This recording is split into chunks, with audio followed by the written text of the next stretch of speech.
Welcome to Easy's Usha's recipe.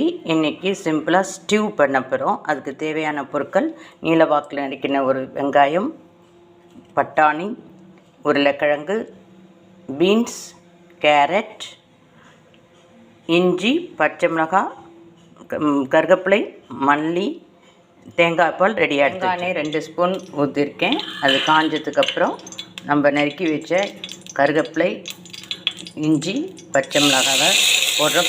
என்றைக்குமே கருவேப்பிலாவை cut பண்ணி போட்டோன்னா வாசனை கட் பண்ணி போட்டுக்கலாம். இதுக்கு வந்து தேங்காய் எண்ணெய் தான் ஊற்றணும், அதுதான் நல்லாயிருக்கும்.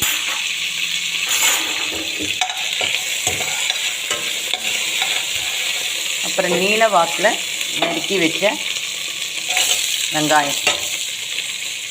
இந்த ஸ்டியூ ரொம்ப சிம்பிள். தேங்காய் பால் எடுக்க முடியாதவங்க வந்து திக்காக அரைச்சி போடலாம். பேச்சுலர்ஸ்லாம் வந்து தேங்காய் பால் எடுக்க தெரியலன்னா அப்படியே திக்காக நல்லா நைஸாக அரைச்சி நம்ம எப்போ தேங்காய் பால் போடுறோமோ அந்த அரைய போட்டுடலாம். இப்போ எல்லாத்தையுமே ஒன்றா நான் வாஷ் பண்ணி வச்சுருக்கேன். பட்டாணி, பீன்ஸு, கேரட்டு, உருளைக்கிழங்கு. ரொம்ப சிம்பிள். இதை ஒரு 10 மினிட்ஸ் நல்லா வதக்கும். இந்த வெஜிடபிள்ஸில் கொஞ்சம் மூழ்கிற அளவுக்கு தண்ணி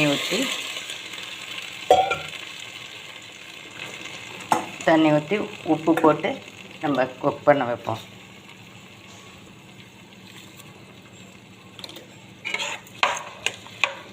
சில பேர் மஞ்சப்பொடி கலருக்கு போடுவாங்க, வேணுங்கிறவங்க போடலாம். பட் ஸ்டியூ வந்து ஒயிட் கலரில் தான் இருக்கும். நான் போட போகிறது. இதை மூடி வச்சுட்டு ஃபைனல் ஸ்டேஜ். வீவர்ஸ், இப்போ குக் ஆகிடுச்சு. இப்போ நம்ம எடுத்து வச்ச தேங்காய் பாலை போடுறோம். அதுக்கு முன்னாடி இன்னொரு மெத்தட் காட்டணுங்கிறதுக்காக இதில் வேக வச்சதை கொஞ்சம் எடுத்து தனியாக வச்சுருக்கேன்.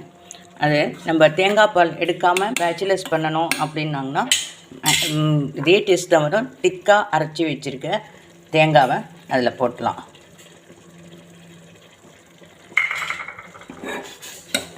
இது கொதிக்கட்டும்.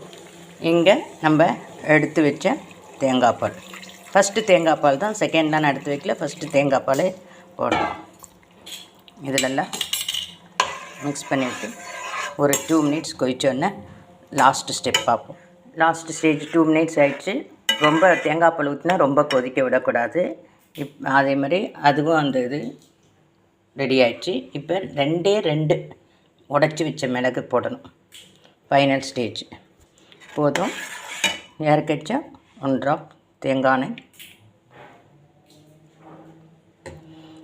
ஆஃப் பண்ணிடலாம்.